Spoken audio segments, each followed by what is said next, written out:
Okay. Hello everyone. So the first test of this particular program, revision cum answer writing, is already done, right? So now we are just going for the discussion of the test number 1. So as you already know that when it comes to the like revision cum answer writing program, we have a we have a different objective in this particular program, right? So basically what we want to make sure, we just want to make sure that through this revision cum answer writing, you are gradually learning how to write the answers. And that's why we have divided the syllabus of NSEN into 3 parts, and in fact we have kept 4 topics or 4 subtopics in every part, and we are just framing the questions out of this. The number of questions are quite less and if it is from NSEN, in that case we have been including the map question as well in this particular portion. So now we are going to discuss that how to write the answer of the questions that have been asked in this particular test. So this is as I did tell you, revision cum answer writing, and this is the test number 1 what we are supposed to discuss today, right? So let's see the questions one by one and we'll go for the discussion. So the first question is related to map.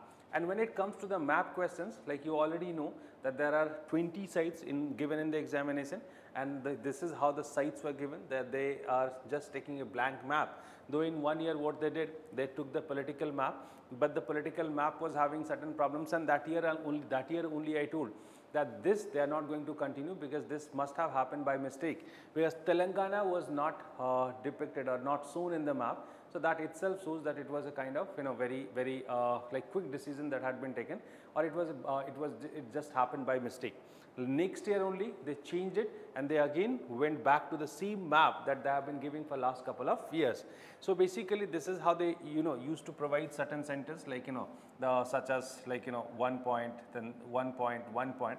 You have to identify these sites because their character has been given, such as NSEN capital city. The 1 is NSEN capital city and this is 1 which is indicating towards the capital city, and you have to identify it, and after identifying it you have to give or you have to write the description of it. And while writing the description, there are a couple of things that you have to focus upon.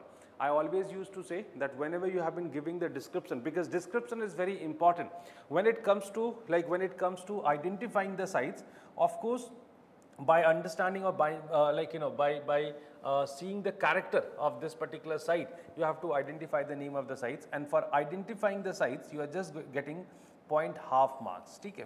0.5 marks or half marks you are getting for it. And then for the description you are getting rest 2 marks, because there are 2.5 marks in every site, or for every site, yes, and 0.5 marks for identifying the sites correctly, and then rest 2 marks are given for the description. And that is why you should be very focused on description. And I have noticed this. Why am I saying this? Because I have noticed that people are focusing more on identifying the sites and they are not paying proper attention for the description of the site. Description is really very important, and I must tell you, the moment it comes to description, there are a couple of things that you need to keep in mind. That if the exact location, if you remember the modern day districts of the site, that's very important. Then the person who has excavated it. The third, you can write about if any river is passing by. Fourth, you can write about basically you can write some specific features of this particular site, right? And fifth, if this site does have any sign of continuity, if the site was, let's say it's a prehistoric site, but if it continued even in the historical age, or if it is a Paleolithic site, it even continued in the Mesolithic period, so in that case you have to include all these details in this description. So if you have been giving all these description here, in that case these are considered to be sufficient enough, and if you have really provided all this information, then you can definitely expect complete 2.5 marks. And that's the reason, because of what I always used to say, that in paper 1 map section is very important, where you should actually be very conscious for this particular question, because here in the actual paper you can expect the marks 40 to 45 out of 50, and if in a question you are getting 40 to 45, in that case your score is actually shooting up, and that's why map is very important. So while giving the description, you have to Remember all these things, and that's how you're going to write the description. And mind you, don't ignore the description wala part, that's really important. I'm not getting into the description of this because it's given in the model end, so you can refer it from the model end. We'll be moving to the questions. Sorry. This is the first question. The Chalcolithic cultures have specific regional identities that distinguishes them. Critically analyze. Now, when it comes to writing answers in history, like I have earlier also discussed many times, that when you have been writing the answers in paper 1 and paper 2, there is a different different criteria of writing a good answer in paper 1 and paper 2. When you have been writing the answer in paper 1, specifically in ancient part, like there are a couple of things that you have to keep in mind, and you should try to incorporate all those things in the answer. But I'll come to that later on. First of all, I will tell you that how to identify the key terms that are given in the question. Because if you are able to identify the key terms in the question, in that case you'll be able to give the proper direction to your answer. Let's say, for example, this particular question is there. Now, this question is saying that the Chalcolithic cultures have specific regional identities.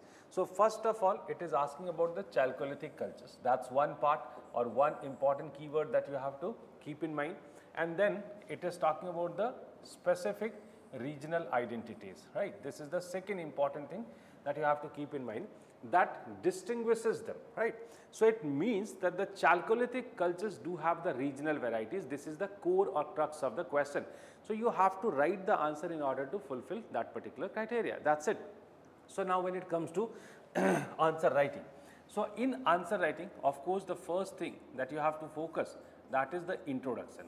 Now, when it comes to introduction, first of all, you need to write what exactly or what culture is exactly called as Chalcolithic culture. So, from the name itself is very important that this culture is known for using two things, and this is copper and plus stone. So, it must have appeared immediately after the Neolithic phase. If you will see the transition, in that case you will find Paleolithic, Mesolithic and Neolithic. Till the period of Neolithic or till the phase of Neolithic, the communities kept on using stone because no metal was there, and since no metal was present, and that's why they could not use the metal for making their tools or weapons or whatever it is. So, there was no use of metal. The first metal appeared in the history of human being, that's copper. So, the moment copper appeared, but it's quite unfortunate that copper did not resolve all their problems, as copper was not that, copper is not that metal which could be really used for making, many hard stuff or many hard tool or weapon as such, and that's how their dependency continued on the stone. That's why after the prehistory or after the Stone Age, the next phase where you land up, this is basically the Chalcolithic. So, this is happening almost all in every part of the world, that after the stone, most of the communities are reaching up to the next stage, which is known as Chalcolithic. So, it's basically a specific culture which had been using copper, but since copper could not fulfill all their requirements, and that's the reason because of what their dependency on stone continued even in this period. That's how you are just going to define Chalcolithic in a very simplistic terms. In India, in this part only, you are going to include about India also, and you will be writing that in India also this culture can be noticed. In India also the Chalcolithic culture could be noticed, and this Chalcolithic culture was not noticed in a specific region of India, rather it was very much noticed in different parts of India. That's how you will just end up this introduction wala part, right? And then it comes to the body part, and in this body part you have to write about the regional specifications. So, first of all, he will try to write about the various Chalcolithic cultures which are found in different places of Indian subcontinent. So, you will be talking about one more thing, that's about non-Harappan Chalcolithic culture. When it comes to the Harappan Chalcolithic culture, Harappan Chalcolithic culture, right? Now, what is this difference between the Harappan Chalcolithic and non-Harappan Chalcolithic culture? Basically, what happens, like when you talk about the early Harappan culture, or else you talk about the late Harappan culture. In both the phases there was massive use of copper, and since there was massive use of copper and parallelly they kept on using the stone, so even they could be also kept in the category of Chalcolithic culture.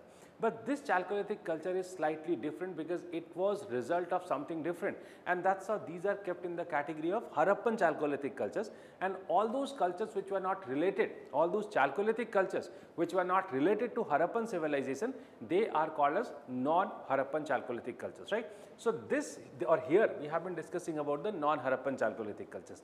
Now these non-Harappan Chalcolithic cultures could be found in many places, right. We can found it in North India. We can even found it at Eastern India.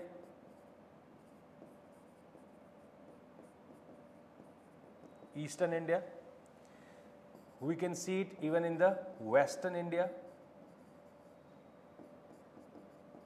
Western India and Central India. Central India. So the Chalcolithic culture has appeared, non-Harappan Chalcolithic cultures have appeared in different parts of Indian subcontinent, but the most prominent out of this is Western Indian Chalcolithic cultures. And this Western Indian Chalcolithic cultures, the West Indian Chalcolithic cultures had been also further divided into many sub parts also, right. And these are such as the Ahar culture, the Jorve culture, Nevasa, Savalda, right, all these cultures are there. So basically you will write that since there is no greater study of these two cultures and this one, and that's why we focus more on the Western culture, and even in the Western culture you can find many subcultures were there, and all these cultures also differed from each other in terms of their regional features and other things, such as, now rest of the things you can consult from the model hint, because this comes to this comes to the content wala part. So if you refer the model hint, you'll find that when it comes to Ahar and Gilun culture, it was more more rural culture, and since they were located in the located in close proximity with this copper belts or the copper mines, and that's why there was uses of copper in from much earlier times. But unfortunately the development labels were not as such that they could have really improved themselves like any urban civilization or urban culture as such. But yes, this culture had started using the copper, but by the time you reach to the Jorbe cultures, where you see the sites like Inam Gaon, Daimabad and all so on. So basically in these cultures you can see that now the development label has really development labels were very high, and in fact you can refer Inam Gaon and you can talk about basically the early signs of urbanization which started appearing here. At the same time, it went for a different pottery culture. This is known as this is known as OCP, Oste colored pottery. And then initially there was a different kind of pottery was being used. So you can differentiate among all these regional cultures by showing the differences in their life pattern, their occupations, their urbanization or ruralization. So that's how you can differentiate among them, and you are going to write this answer. Got my point? When it comes to the summarization of the answer or the summary of the answer or conclusion, in the conclusion you are going to write कि Chalcolithic cultures, non-Harappan Chalcolithic cultures are really having the potential to convert itself into a developed urbanized civilization. But before it could have entered into that urbanized phase, the historical age came up, and that's how they got merged with the historical age. And in this particular period, like when we have been studying about Chalcolithic period, now it is more studied with the Neolithic period, and that's how most of the time we have been calling them Neolithic Chalcolithic cultures. That's how you can summarize the answer. That would be the best way of writing the answer, this particular answer. Okay. So let's move to the next question. Okay, the next question is to just a second.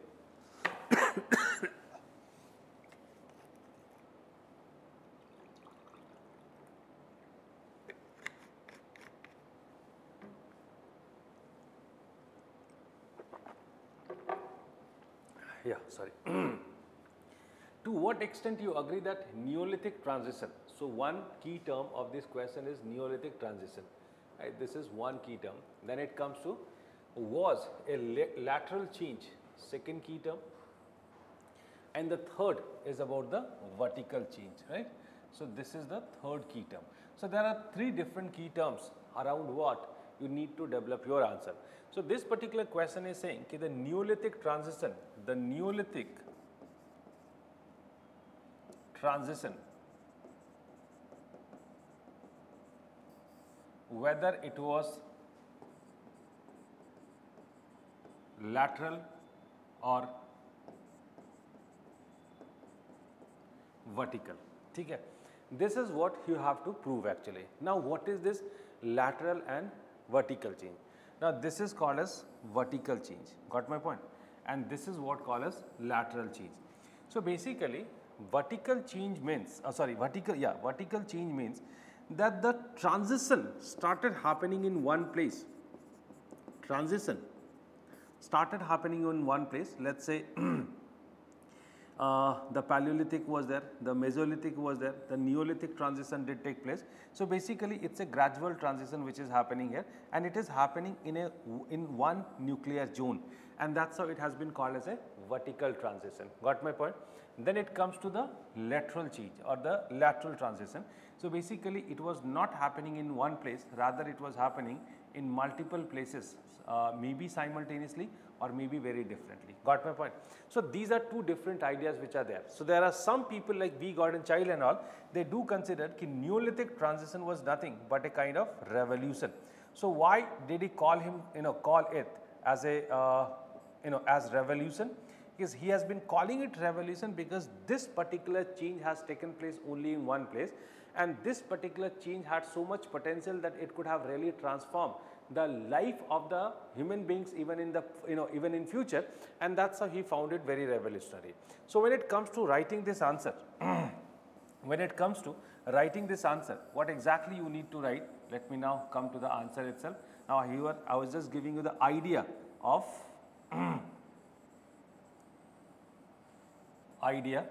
this particular answer, right? Okay. So when it comes to introduction, you just need to write about the Neolithic change, and you have to prove that this Neolithic change is really very important. So you have to talk about the importance of the Neolithic change, and you have to prove that because of this Neolithic transition, ultimately that platform has been prepared by the by this change or the transition by this change, that rest all the developments which had really made the life of people very convenient appeared in the society because of this only, and that's how it's very important, right? But then it comes to the body part, so you'll just define Neolithic, and then it comes to the body part, and you'll write that Neolithic transition has been called as revolution by Gordon Childe, right? Now why did he call it revolutionary? So you'll find that some of the changes are there because of what he has been calling it revolutionary. That's one thing. The second, he is saying that it was confined in a nuclear zone. According to him, it happened only in West Asia, and it remained confined only in West Asia where this particular transition has happened. And you don't need to get into all these discussions. You will simply write that this happened in West Asia, and this particular transition first happened in West Asia and then got spread to the other areas. So basically the other parts of world hasn't seen any as such experience. Rather they just learned these ideas from the West Asia, and that's how they started following this Neolithic culture. So that's one thing, right? And you can also talk about the future impacts what it had been leaving over the communities. Got my point? Or the human societies. So you'll just write all these ideas, and you'll write that according to it, it seems to be a kind of vertical change, right? It seems to be a vertical change, this idea will present. But you'll be writing further, you'll be countering this argument by writing it a lateral change,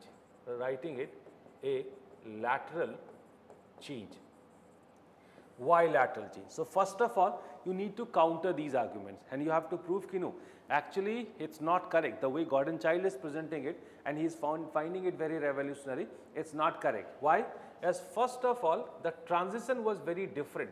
The transition was very different in different places.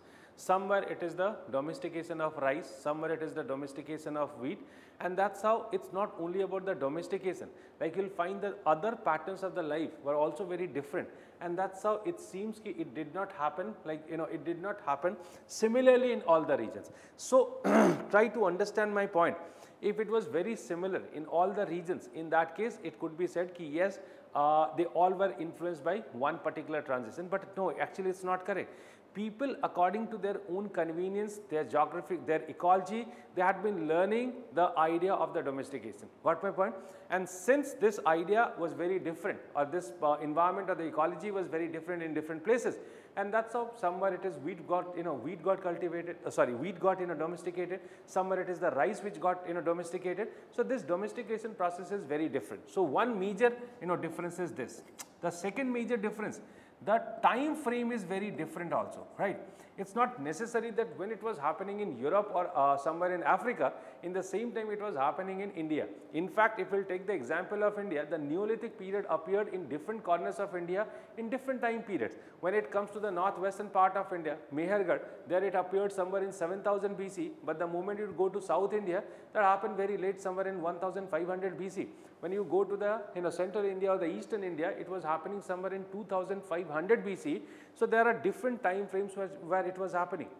In fact, the first point that I had been telling you, so basically what happened, if we'll talk about Mehergarh, there the domestication of wheat could be noticed, but if we'll talk about the Neolithic transition in the eastern part of India, it was the domestication of rice.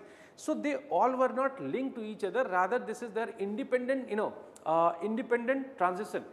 Through which they had been going, So basically, this is also one important, counter argument. And the third, we can say, we cannot call it very revolutionary because it was not happening in one go as such. Rather, we can say it had been consuming greater time period, somewhere 3000 years, 4000 years, and so on.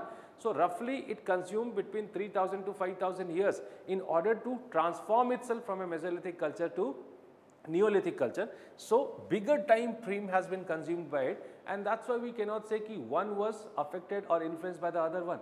Basically, how come we can say ki actually it was happening in different corners of the world, different corners of India as well, and it was completely depending on their ecology, and that's how it was happening. And that's how in the conclusion we'll be writing ki initially this idea of vertical change has been given, but this idea has been countered now, it's not accepted by historians, and now historians are talking about the Neolithic transition was first of all was a transition, and it was a transition. It was not revolutionary, it was a transition, and this transition happened in this transition could be called as a lateral change rather than a vertical change. That's how you are going to write this answer. Next question. Highlight the democratic elements in the political system of early Vedic period. So it's about the democratic elements, right, in the political system of early Vedic period. Now mind you, this is early Vedic, so this is also you have to keep in mind. So one keyword, like the second keyword, and this is the time in which you have to frame your answer. So this question is asking about the democratic elements in the early Vedic polity, right? So I think there are many terms which are confining. You don't need to spread yourself a lot. Rather, you have to focus only on the political aspect of early Vedic period. Now, first of all, he'll be writing about, he'll be writing the introduction, and in the introduction, you simply give sort of writing or write something on early Vedic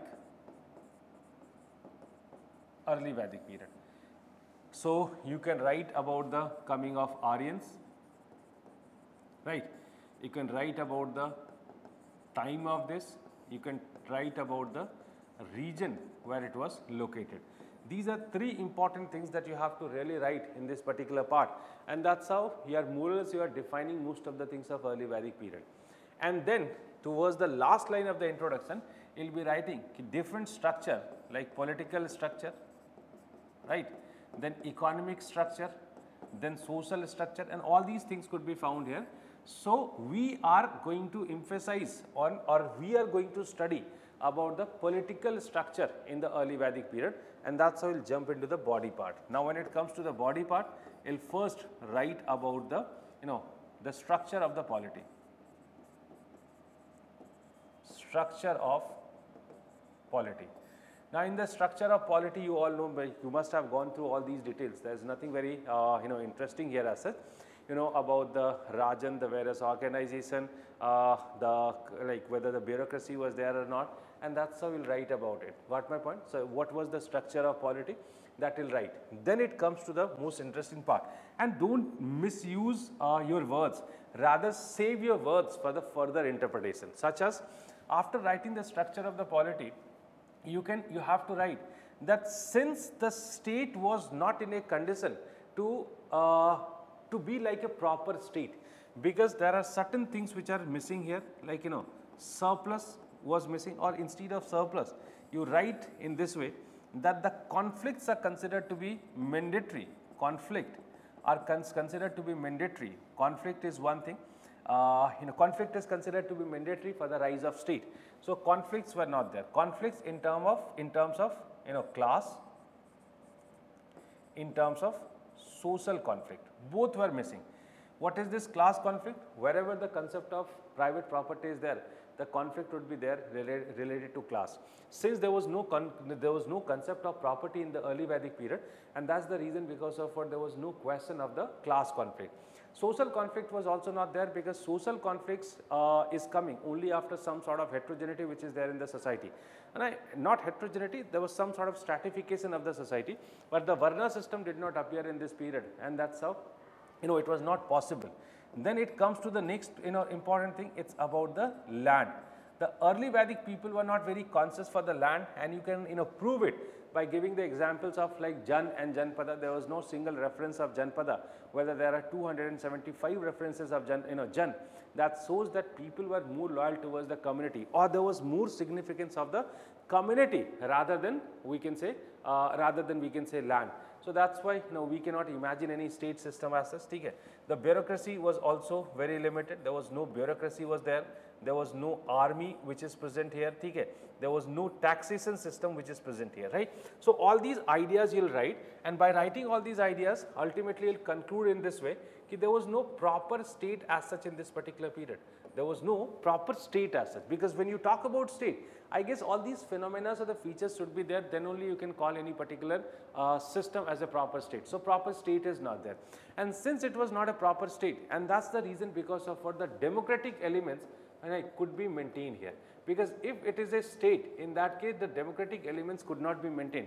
But since it was not a proper state, and that's why it was quite possible for them to maintain this democratic nature. So such as everybody had political participation, everybody had been influencing the decision making, everybody had some role in the decision making, right? So, and you'll discuss about the organizations like Sabha, Samiti, Vidat and Gan. So basically through these committees or through these organizations only, the participation of every individual was secured in this. So that's how you'll write some of the democratic elements here, and that's how you'll conclude the answer. So that's how you need to frame this answer. I hope it's sufficient enough to write the answer. Next question. Okay, it seems to be a longer question. The central defect of the intellectual life of the ancient Indians, in spite of the antiquity and developed character of their civilization, it is almost complete lack of its historical and chronological sense, discussed with reference to the various indigenous sources of history writing. Okay, right. Now this question seems to be quite lengthy, but actually it's not. It's simply asking, this question is asking, what are the indigenous sources are there for what? For history writing. They are missing some of the things. They are missing basically the lack of its historical and chronological sense. Lack of historical and chronological sense. These are two things that has been asked in the question. So basically, if I'll summarize this question, it is asking you that as far as this literary sources are concerned, as far as this literary sources are concerned, among these literary sources, the certain things which were missing, the historical sense and the chronological sense. This is what you have to write in the answer. Very simple answer. Okay, now how to write this answer? Got it? First, it will be write introduction. And in the introduction, write that actual history writing of India started somewhere in the colonial period. So, history writing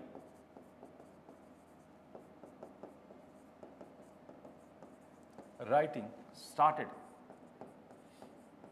in the colonial period, right? So, why it started in the colonial period? Because ancient writings ancient writings were not kept in the category of history, and that's how we do say, right? तो उनको हम history के category में रख ही नहीं सकते हैं. This is the reason because of what, like we say that there are some problems in the ancient writings, right? So then you'll be writing the body part and you'll discuss that what are the problems are there, but you have to focus mainly on this historical and the chronological sense, right? So you just write that there were several ancient texts which are available to us. So you can write few ancient texts which are available to us, and you'll be writing that historical sense is missing here. Historical sense is missing here. Right? Why this historical sense is missing? Because they do not have the concept of time. In history, time is very important.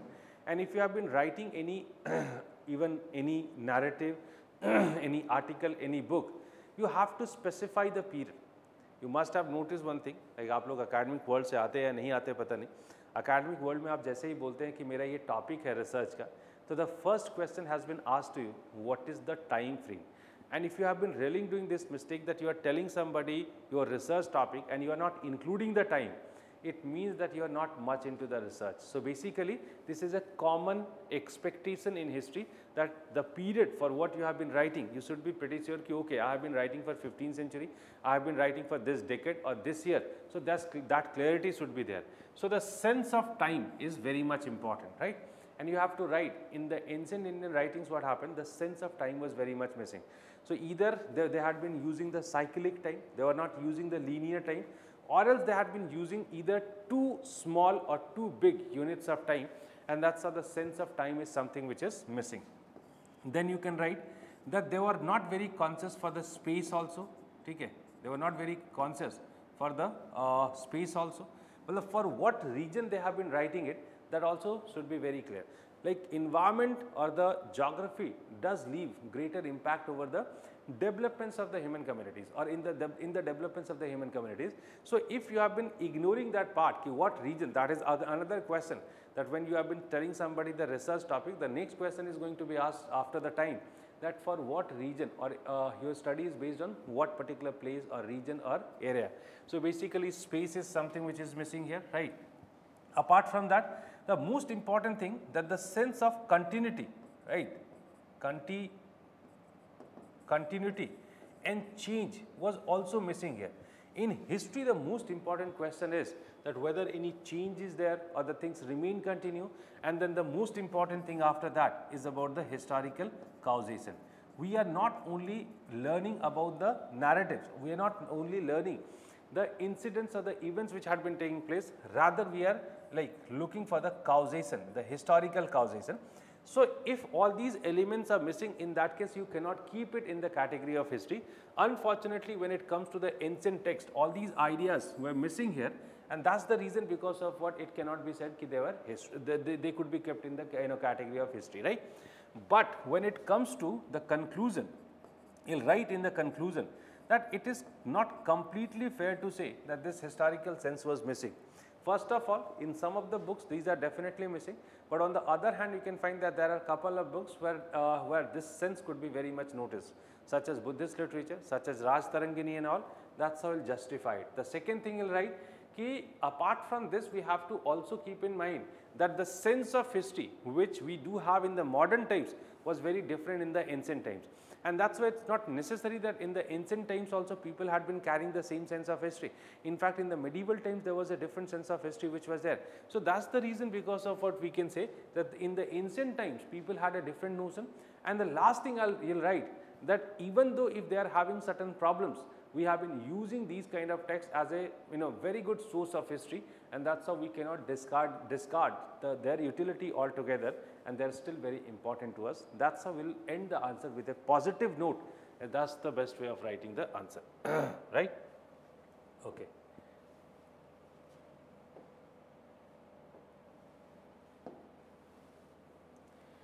Next question. Greek and Chinese sources throw light on the social condition of India if corroborated with other sources available, critically evaluate, right? So it's writing about Greek and Chinese sources, right? Throw light on the social conditions, right, of India if corroborated with the other sources available. This is again a tricky question, like you have to critically evaluate it, right? Okay, these are certain key ideas of this question. Now this is a very simple question. You have to write the introduction and you have to just give the references of the many Greek and Greek and Chinese sources, right? So you can write about Megasthenes, you can write about Periplus of Erythraean Sea, then Chinese travelers, those who have been coming to India, and then you have been writing that you will be writing that these are considered to be very good source to know about India during their times, and at the same time we will be writing along with giving the political economic information, it has been on religious information, it is also throwing light on the social condition of India during that particular period, right? So this will be writing in the introduction, and then in the body part will be coming and it will be writing that what information had been provided by them, what information are provided by them, specifically related to society. Some of the important concepts you can discuss here, not many, just 4 or 5, because this is not the real objective of the question. The real objective is very different. So society, how come the society is being or what part of the society have been, or what information related to society had been given by them, right? Then after that, like after this giving first part, he will be writing the second part, and in the second part he will be discussing about the problems or the problems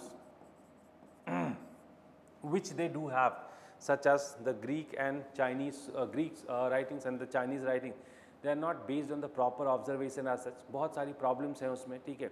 They are more influenced by their own society. They always try to find the reflection of their society over the Indian society. They never visited India. It is always based on hearsay, and that's how we'll be discussing about all these problems which are there in in Greek and Chinese sources. The Chinese sources were very much interested in the religious domain rather than in social and political domain. So that's how we'll discuss about the problems, right? But at the same time, you'll be writing that this does not minimize the importance of these sources. Rather, you have to write that actually they are very important, but yes, they could be utilized better if they were juxtaposed with the other sources.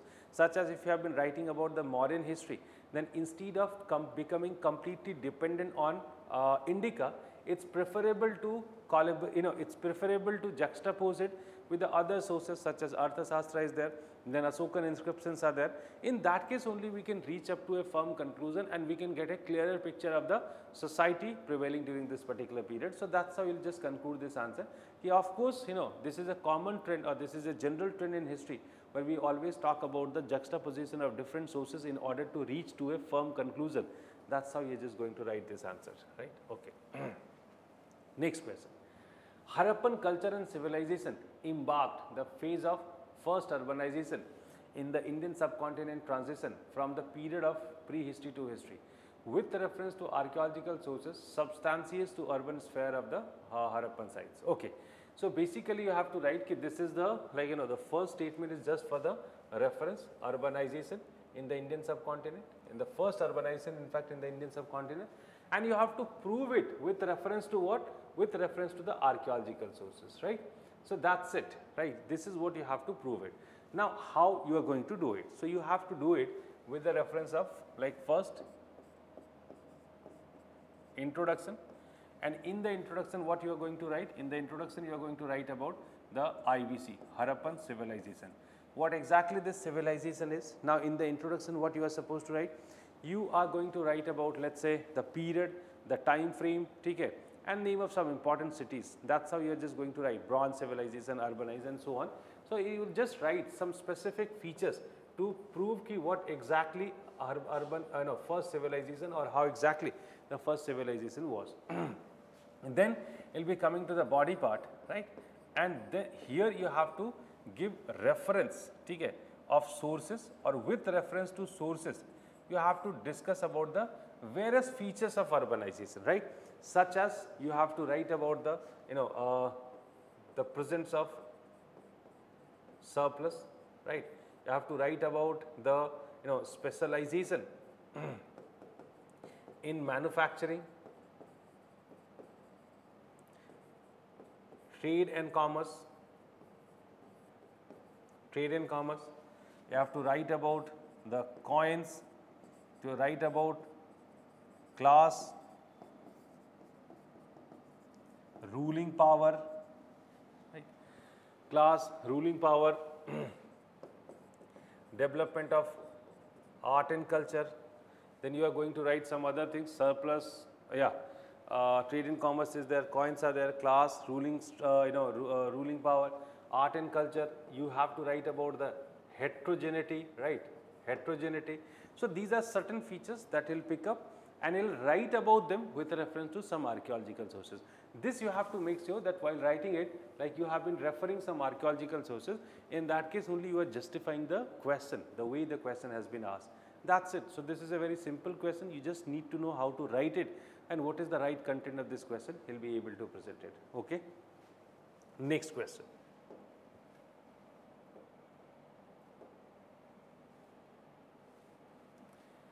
Okay. Indus Valley civilization had its main focus on secondary economic activities, whereas Vedic age reflected a period of religious and social exchanges. Okay. Now this question is basically asking you to write about the economy. So one economy or the Harappan economy is focusing on secondary economic activities. On the other hand, the Vedic age reflected a period of religious social exchanges. Got my point? So you have to write in the beginning only that while writing the introduction, you have to write that IBC is about an urban civilization. Vedic is a rural civilization, rural culture, right? So one is urban, one is rural, right? So since IBC is coming first, so you'll be writing about urbanization. In the body part, you'll be writing about urbanization, not urbanization, sorry. You'll be writing about the importance of